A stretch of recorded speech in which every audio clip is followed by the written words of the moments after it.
The giant alien ship floated quietly in the cold darkness of space. Far away from Earth, but close enough to watch, Dr. Vextai pressed his 4 hands against the control panel and stared at the blue planet through the ship's powerful cameras. His purple skin looked pale under the bright lights of the research room, and his large black eyes showed worry that grew stronger each day. For 3 months now, Vextai had been collecting signals from the 3rd planet in this solar system. The beings there called themselves humans, and they sent out radio waves and television broadcasts that traveled through space like invisible messages. At first, Vextai thought this would be easy work. Most young civilizations sent out simple messages about their daily lives, their news, and their basic entertainment. But these humans were different. Vextai touched another button and the main screen filled with images that made his stomach feel sick. Humans with blood on their faces screamed in terror while other humans chased them with sharp knives. A young human female lay on a bed while her head turned completely around, making sounds that hurt to hear. Another scene showed humans being eaten alive by creatures that looked like rotting corpses. The worst part was not the violence itself. The worst part was that other humans watched these horrible scenes and enjoyed them. They paid money to see them. They invited friends to watch. Together, they made more and more of these terrifying moving pictures every year. Commander Zareth walked into the research room, his tall blue body moving with the grace that all Zephyrians learned from childhood. His job was to keep the ship safe and the crew calm, but lately that had become very hard to do. Every day brought new discoveries about the humans that made the entire crew more nervous. "Show me what you found today," Zareth said in a voice that tried to sound steady. Vextai moved his hands across the controls and brought up a new file. The screen showed the title, "The Texas Chainsaw Massacre," in red letters that looked like they were made of blood. "This one is particularly disturbing," Vextai said. A group of young humans travel to a remote area where they encounter other humans who have become cannibals. The cannibals use power tools to kill and eat their victims. The 2 aliens watched in silent horror as humans on the screen used chainsaws and meat hooks to attack other humans. The victims screamed and ran, but the killers showed no mercy. Blood covered everything. The sounds of cutting and screaming filled the research room. "Turn it off," Zareth whispered, but Vextai shook his head. "Wait, watch what happens at the end."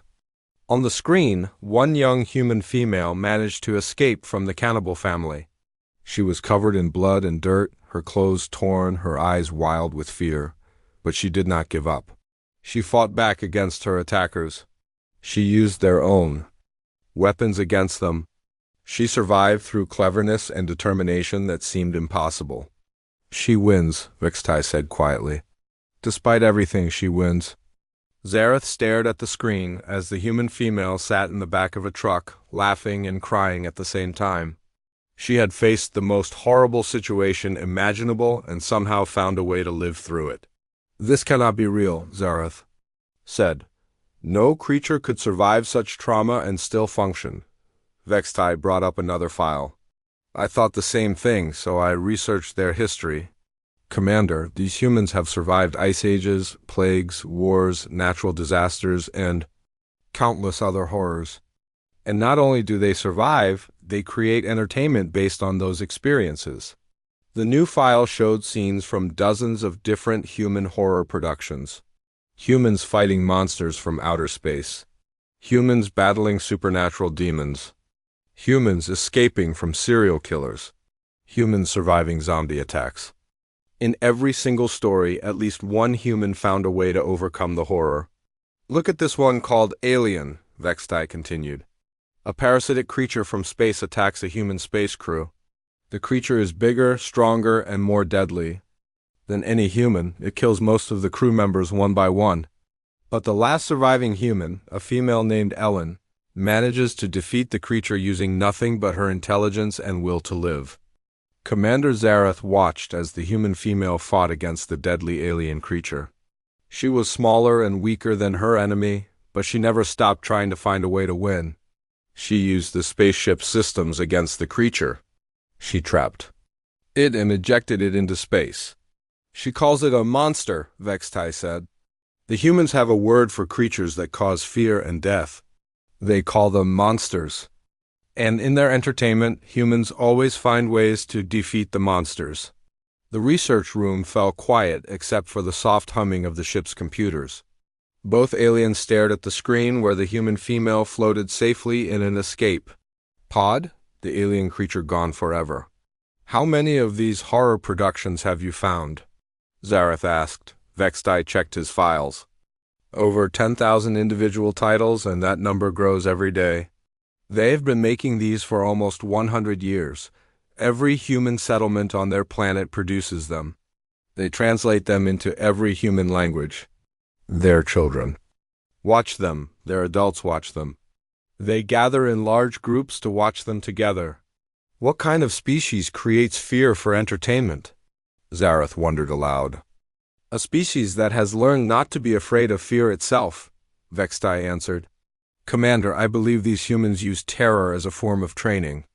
They expose themselves to frightening scenarios so they will know how to react when real danger comes." Zareth felt a chill run through his body. In all his years of space travel, meeting dozens of different alien species, he had never encountered anything like this.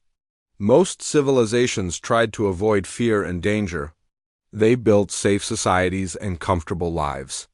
They used technology to protect themselves from anything that might cause harm, but humans seemed to seek out danger. They created it when none existed. They made it into art and entertainment. They taught their young to face horror with courage instead of teaching them to hide from it. "We need to call the council," Zareth said finally. "This discovery changes everything we thought we knew about this species."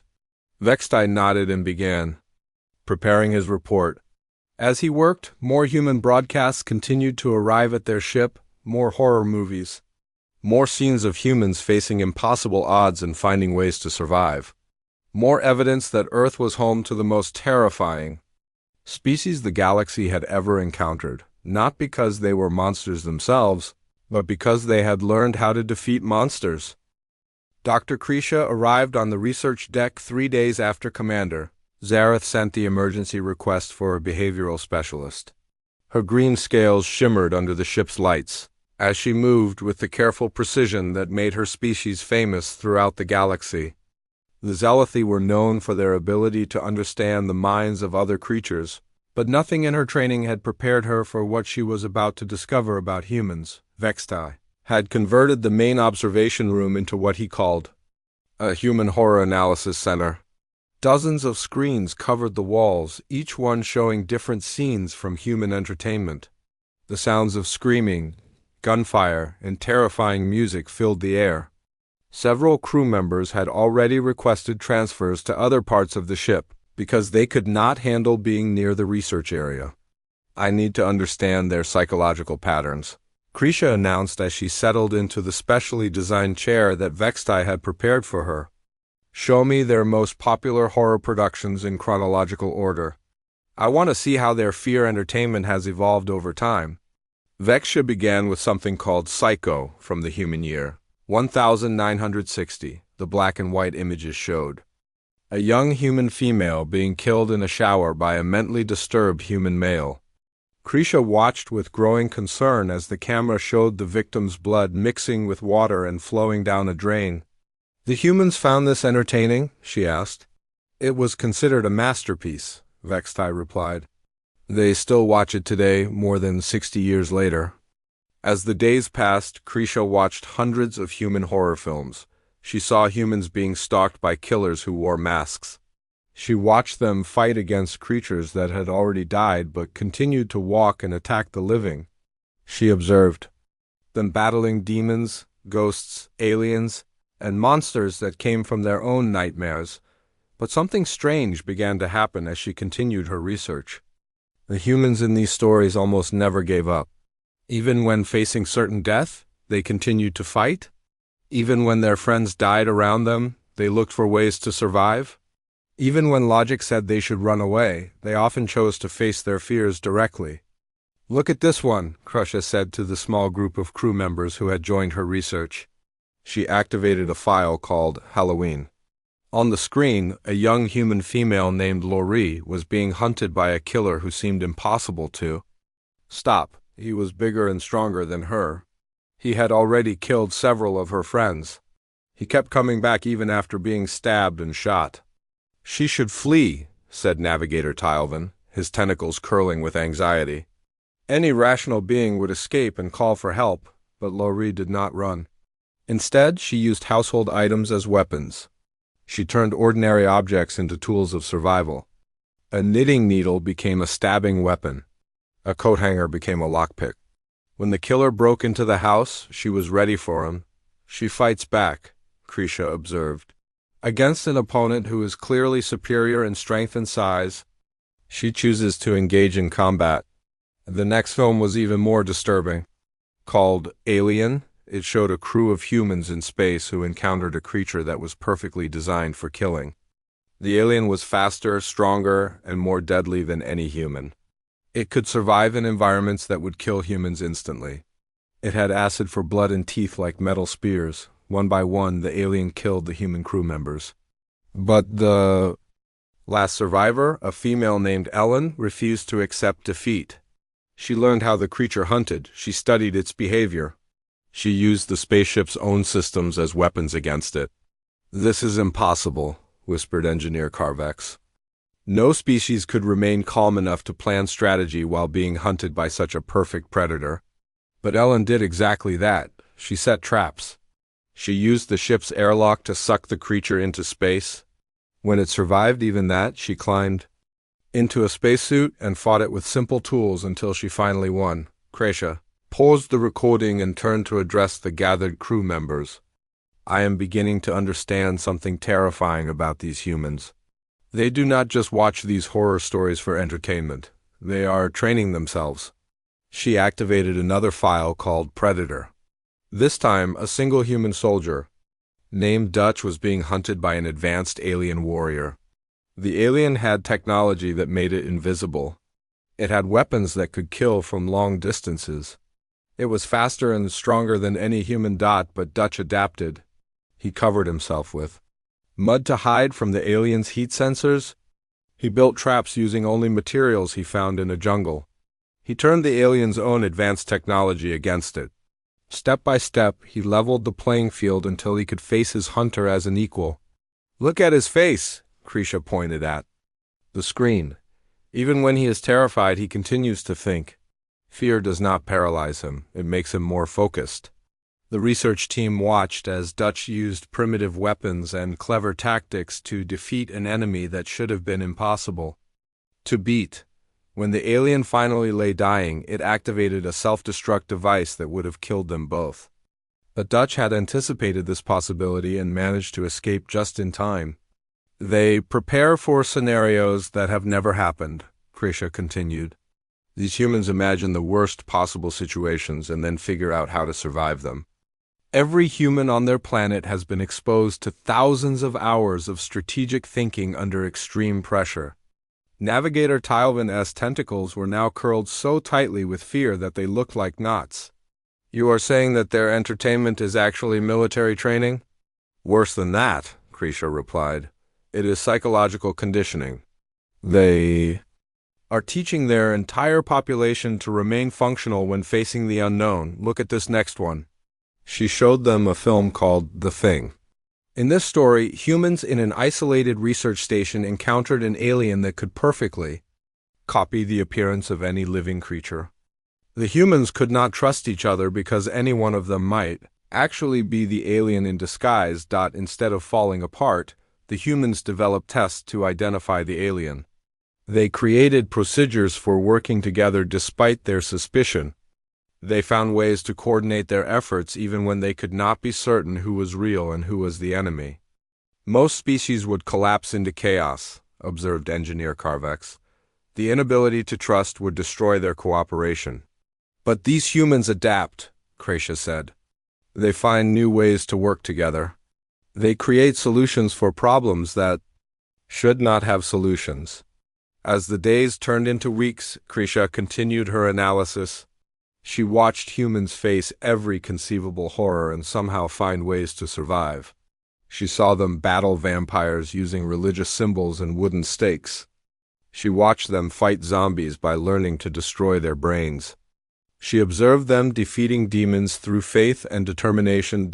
In every single story, the humans found a way to turn their weaknesses into strengths. They used their smaller size to hide and move quietly. They used their intelligence to outsmart stronger enemies. They used their ability to work together to overcome challenges that would defeat any individual. "I need to make my report to Commander Zareth," Krisha announced finally.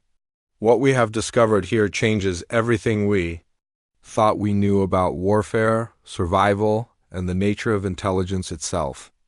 The crew members filed out of the research room, each one looking more disturbed than when they had arrived. As the door closed behind them, Krisha remained alone with the screens showing frozen images of human faces. Even in their moments of greatest terror, those faces showed something that chilled her to her core. They showed the look of creatures who refused to give up. Science Officer Lexara had always been proud of her ability to understand biological systems. Her species, the Korathi, were famous throughout the galaxy for their medical knowledge and their skill at analyzing how different life forms worked. But as she stared at the data flowing across her laboratory screens, she felt something she had never experienced before in her long career. Pure terror. For the past week, Lexara had been studying the biological responses of humans while they watched their horror entertainment. Using the ship's advanced sensors, she could monitor human brain activity, heart rates, hormone levels, and muscle responses from millions of miles away. What she discovered made her question everything she thought she knew about fear and survival. "Commander Zareth," she called through the ship's communication system, "you need to see this immediately. Bring Dr. Krisha and Dr. Vextai as well." Within minutes, the three officers stood in her laboratory, surrounded by displays showing human biological data. Charts and graphs covered every surface, all of them showing the same impossible pattern.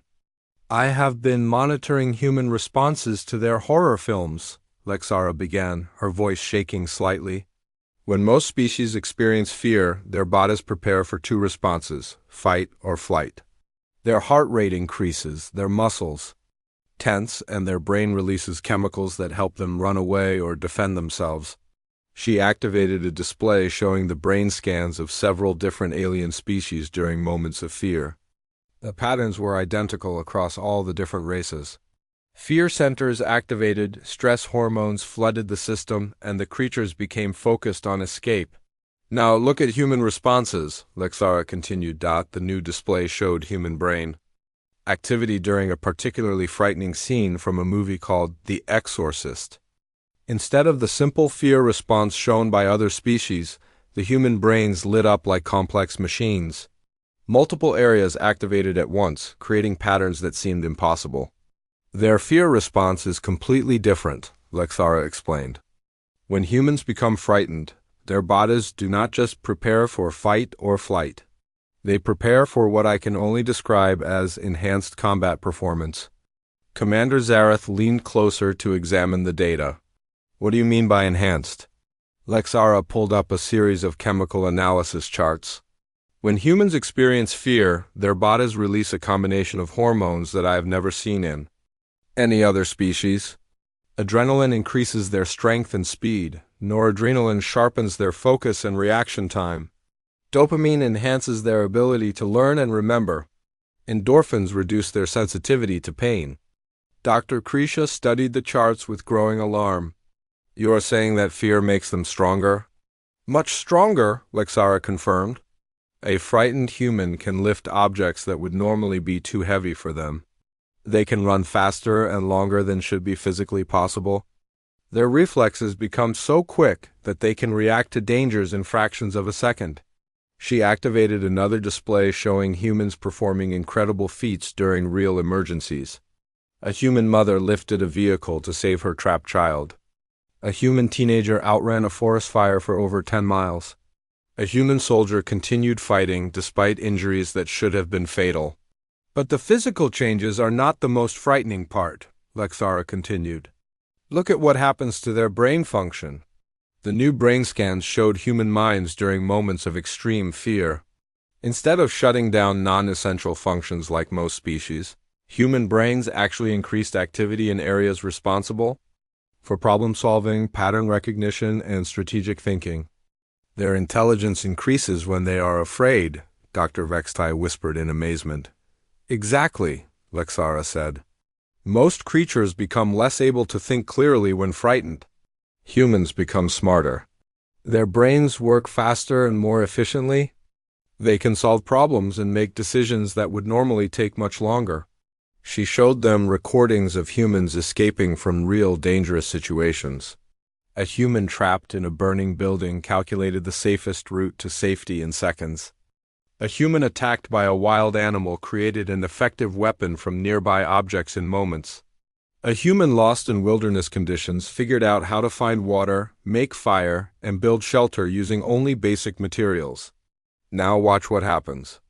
When they experience fear through their entertainment, Lexara said, the displays showed humans watching horror movies in theaters and in their homes. Their biological responses were identical to those during real emergencies. Their bodies prepared for enhanced performance even though they knew the danger was not real. They are training themselves, Dr. Krisha said in a voice filled with horror. Every time they watch these films, they are practicing the fear response. Lexara nodded grimly. But it gets worse. I analyzed their entertainment history and found something truly terrifying. Their horror films have been getting more intense and more sophisticated over time. Each generation of humans creates scarier and more complex scenarios than the previous generation. She showed them the evolution of human horror entertainment from simple ghost stories to elaborate psychological thrillers to complex science fiction terror scenarios. Each decade brought new types of fear and more challenging survival situations. They are progressively training themselves to handle more difficult threats, Lexara explained. 50 years ago, their horror involved simple monsters that could be defeated with basic weapons. Today, they create scenarios involving time travel, parallel dimensions, artificial intelligence, and cosmic horror that challenges their understanding of reality itself. Commander Zareth felt his blood turn cold as he realized the implications. You are saying that each generation of humans is becoming better at handling fear than the previous generation. Yes, and they are sharing this training across their entire population, Lexara replied. These horror films are translated into every human language and distributed to every human settlement on their planet. Human children begin watching modified versions of these scenarios at very young ages. By the time they reach adulthood, every human has been exposed to thousands of hours of fear conditioning. Dr. Vextai activated one of his research files. I have been studying their military history as well. Humans have been at war with each other for their entire recorded history. But instead of becoming tired of conflict, they have become more efficient at it. Their weapons become more deadly, their tactics become more sophisticated, and their soldiers become more effective with each passing generation. Because they never stop training, Dr. Krisha added. Even during times of peace, they continue to prepare for war through their entertainment, their sports, their games, and their stories. Lexara brought up her final display, showing a comparison between human responses to fear and the responses of the galaxy's most feared warrior species. The humans showed superior performance in every category measured. The Korath warriors are considered the most dangerous fighters in the galaxy, she said. They train for combat from birth and dedicate their entire lives to warfare. But a frightened human civilian shows better reaction time, greater pain tolerance, and superior problem-solving ability than a fully trained Korath warrior. The laboratory fell silent as the four officers contemplated what they had discovered. They had thought they were studying a primitive species that happened to enjoy scary entertainment. Instead, they had found evidence of the most sophisticated military training program in galactic history. What happens when they develop space travel? Commander Zareth asked quietly. Lexara looked at her data one more time before answering. When humans leave their planet, they will be the most dangerous species the galaxy has ever encountered. Not because they are evil or aggressive, but because they have spent their entire evolutionary history learning how to overcome any threat they face. She paused and added, and their entertainment suggests that they consider us to be just another type of monster to be defeated. The four aliens stood in the laboratory, surrounded by evidence that would change the course of galactic history. They had discovered a species that had weaponized fear itself, turning terror into strength, and nightmares into training exercises, and that species was preparing to join the galactic community. The Great Assembly Hall of Nexus Prime had never hosted such an urgent gathering. Representatives from 47 different species filled the massive chamber, their various forms creating a colorful display of galactic diversity. But today, the usual atmosphere of diplomatic cooperation was replaced by something far more serious.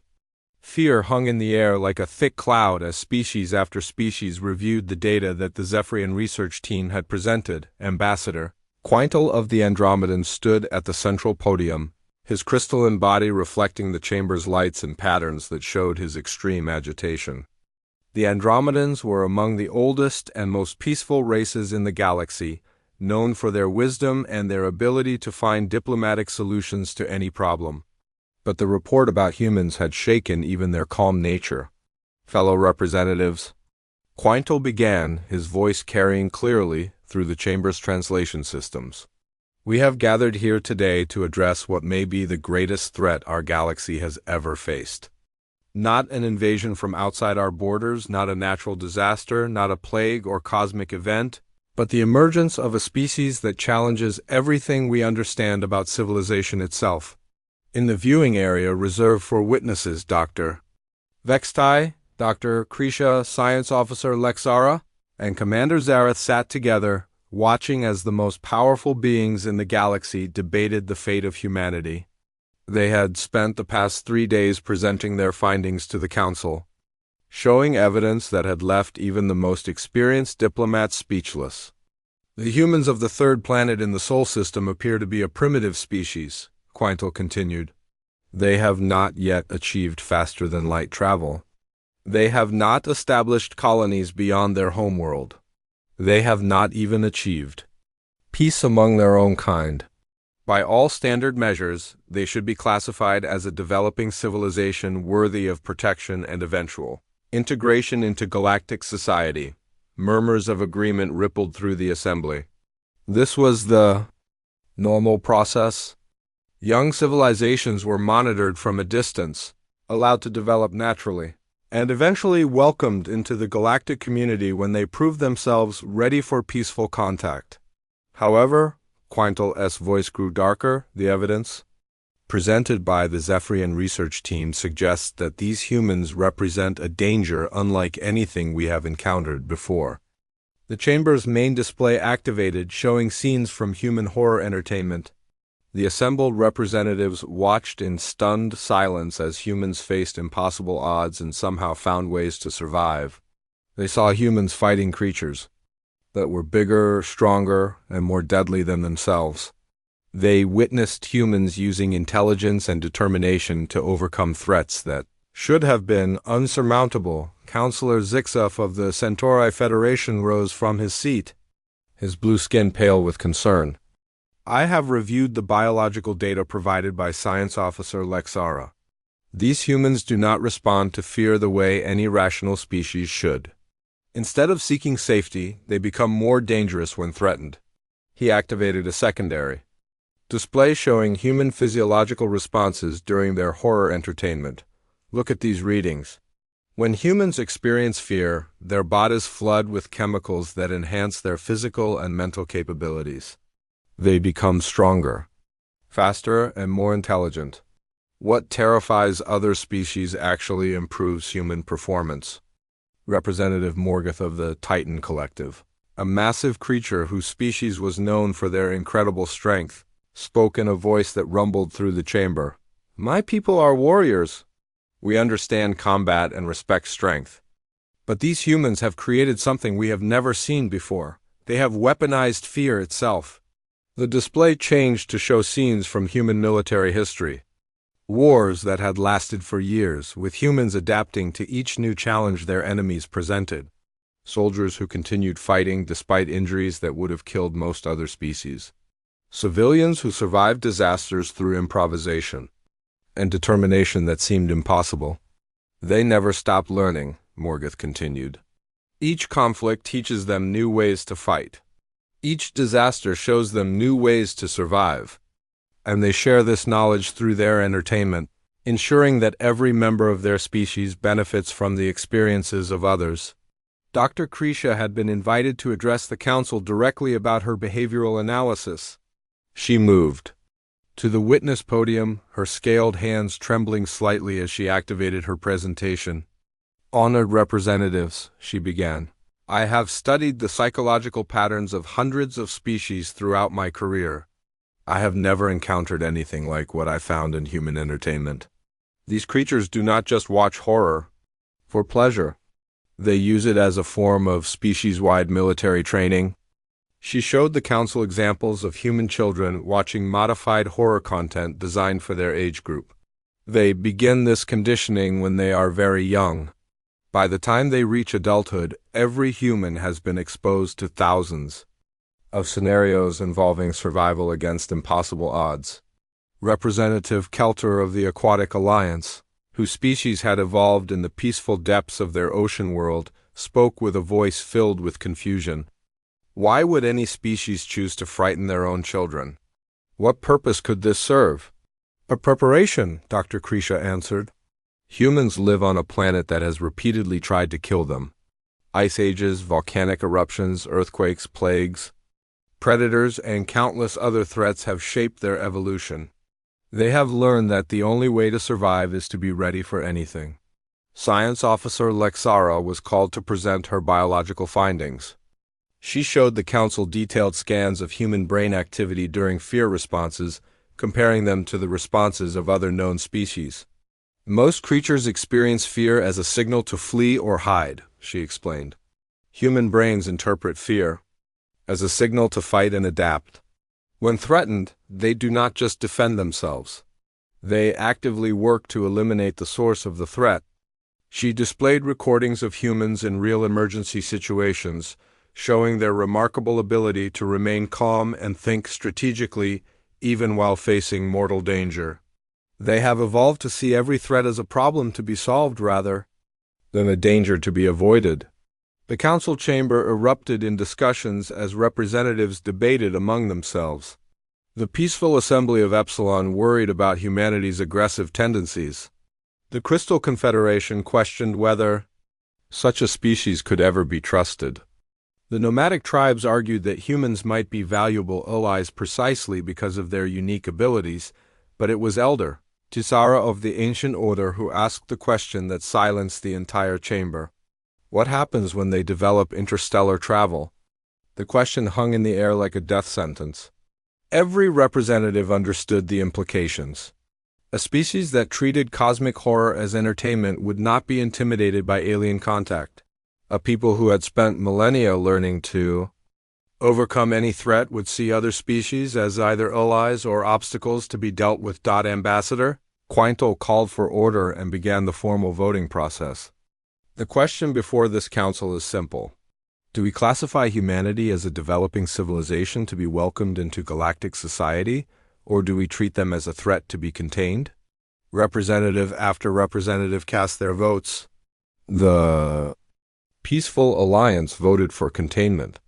The warrior clans voted for containment. The Scientific Union voted for containment. Even the traditionally welcoming diplomatic corps voted for containment. The final tally was unanimous. 47 species, representing billions of citizens across the galaxy, agreed that humanity posed too great a risk to be allowed to spread beyond their home system. The motion passes, Quintal announced. Humanity will be classified as a Class 1 galactic threat. A containment field will be established around their solar system. No human vessel will be permitted to leave, and no alien vessel will be permitted to enter. As the representatives filed out of the chamber, Dr. Vextai and his team remained in their seats, watching the empty podium where the fate of an entire species had just been decided. They had come to study a primitive civilization and instead discovered something that terrified the most advanced beings in the galaxy. Do you think we made the right choice? Commander Zareth asked quietly. Dr. Krisha looked at the datapad in her hands, still showing images of humans overcoming impossible odds through determination and cleverness. I think we just declared war on a species that has spent their entire existence learning how to win wars they should not be able to win. Outside the Great Assembly Hall, the machinery of galactic civilization began preparing for humanity's containment. Ships moved toward the Sol system, energy generators powered up, and defensive systems activated. The galaxy's greatest powers, united for the first time in centuries, all focused on keeping one small blue planet isolated from the rest of the universe, but none of them considered what might happen if the humans decided that being contained was just another problem to be solved. Captain Jake Morris had dreamed of this moment since he was 12 years old, sitting in his backyard and staring up at the stars. Now, at 35, he was finally piloting humanity's first interstellar spacecraft beyond the edge of the solar system. The ship Pioneer represented 20 years of international cooperation and the combined scientific efforts of every major space agency on Earth, but something was wrong. Jake stared at the readings on his control panel as the ship approached. What should have been empty space at the edge of the solar system? Instead, his instruments detected massive energy signatures that stretched across the entire boundary like an invisible wall. The stars ahead shimmered and wavered as if he were looking at them through water. "Houston, this is Pioneer," Jake spoke into his communication system. "I'm reading some kind of artificial barrier at coordinates 7-7 Alpha. This definitely isn't natural." The response came after a brief delay. "Copy that, Pioneer. This is Dr. Helen Brooks at Mission Control. We're seeing the same readings from our deep space array. Looks like we've got company out there." Jake had grown up watching science fiction movies, where first contact with aliens was either a wonderful moment of peace or a terrible moment of war. But nothing had prepared him for this. The energy barrier stretched as far as his sensors could detect, completely surrounding the solar system like a giant invisible cage. "Houston, I'm detecting multiple large objects beyond the barrier. They're definitely artificial, and they're definitely not ours." Jake checked his readings again. "I count at least 50 separate vessels, probably more. They've been waiting for us." Dr. Brooks' voice carried a mixture of excitement and concern. "Pioneer, we're going to need you to attempt communication. Whatever's out there, they clearly know about us. Time to introduce ourselves." Jake activated the ship's main communication array and began broadcasting on multiple frequencies.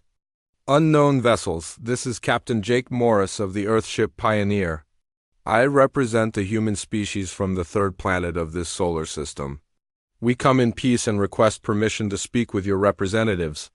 The response was immediate and overwhelming. Dozens of different voices began speaking at once across every frequency Jake was monitoring. He could not understand any of the languages, but he had heard those tones before. The voices carried the same mixture of fear and panic that he remembered from horror movies when the monster finally appeared. "They're afraid of us," Jake said to himself, barely believing it. "What was that, Pioneer?" Dr. Brooks asked from Earth. "Houston, I think they're scared. Whatever they know about us, it's got them spooked." Jake listened to the alien voices growing more agitated with each passing moment. "I'm going to try a different approach." He switched to a general broadcast frequency and began speaking in a calm, steady voice. "Unknown vessels, I understand that you may have concerns about my species. I don't know what information you have about humans, but I want you to know that we're not here to cause trouble. We're explorers, not conquerors." One voice separated itself from the chaos of alien communications. It spoke in heavily accented, but understandable English. "Human vessel, you will return to your planet immediately. You are not permitted to leave your solar system." Jake felt a flash of the same stubborn determination that had driven humans to climb mountains, cross oceans, and reach for the stars. "I appreciate your concern, but I'm afraid that's not going to happen. Humans don't respond well to being told where we can and cannot go. The alien voice became more urgent. "You do not understand. Your species has been classified as a galactic threat. We have studied your entertainment, your history, your biological responses. You are too dangerous to be allowed to spread beyond your home system." For a moment, Jake was quiet as he processed what he had just heard. Then he began to laugh. A sound echoed through the cockpit of the Pioneer as he realized what had happened. "Houston, are you getting this?" he asked. "They've been watching our movies." "We're recording everything, Pioneer," Dr. Brooks replied. "What do you mean about movies?" Jake activated the external cameras and began recording the alien fleet beyond the barrier. Dozens of massive ships hung in space, their weapon systems clearly visible and all pointed toward his tiny vessel. But none of them were attacking. They were just waiting like guards around a prison. "They think we're monsters because they've been watching our horror films," Jake explained. "They've seen all our movies about fighting aliens, surviving impossible odds, and defeating creatures that should be able to defeat us. They're terrified that we're going to do to them what the heroes in our stories do to the monsters." The alien voice spoke again, now with even greater urgency. "You must return immediately. Your species shows no fear of superior opponents. You actively seek out conflict with dangerous entities. Your entertainment demonstrates tactical planning against impossible odds. You are a threat to galactic peace." Jake considered his options carefully. He could turn around and return to Earth, accepting humanity's imprisonment in their own solar system. He could try to force his way through the barrier, proving the aliens' fears correct. Or he could try something that the aliens clearly did not expect based on their study of human entertainment. "Unknown vessels, this is Captain Jake Morris with a proposal. You're right that humans don't back down from a fight. And you're right that we've spent a lot of time learning how to defeat scary opponents, but there's something your research missed." He paused, making sure he had their complete attention. "Humans also have a long history of turning enemies into friends. Some of our best alliances started with conflict. Some of our strongest partnerships began with misunderstanding. We're really good at making peace with things that used to frighten us." The alien communications fell silent for several long minutes. Jake could imagine frantic conversations taking place across the fleet as they debated how to respond to something they had not prepared for. Finally, the alien voice returned, sounding confused and uncertain. "You are not behaving according to our analysis. Our studies indicate that humans respond to superior force with aggression and tactical planning." "Only when we think you're actually trying to hurt us," Jake replied. "But you haven't attacked. You've just built a fence around our yard and told us to stay home. That's not an attack, that's just fear. And humans are surprisingly good at helping others deal with their fears." He activated another communication channel and began uploading a carefully selected collection of human entertainment to the alien fleet. But instead of horror movies, he sent comedies, romances, documentaries about cooperation and friendship, and films about humans working together with other species to solve problems. "Here's some of our other entertainment," Jake said. "Horror movies are just one type of story we tell. We also make stories about friendship, cooperation, love, and helping others.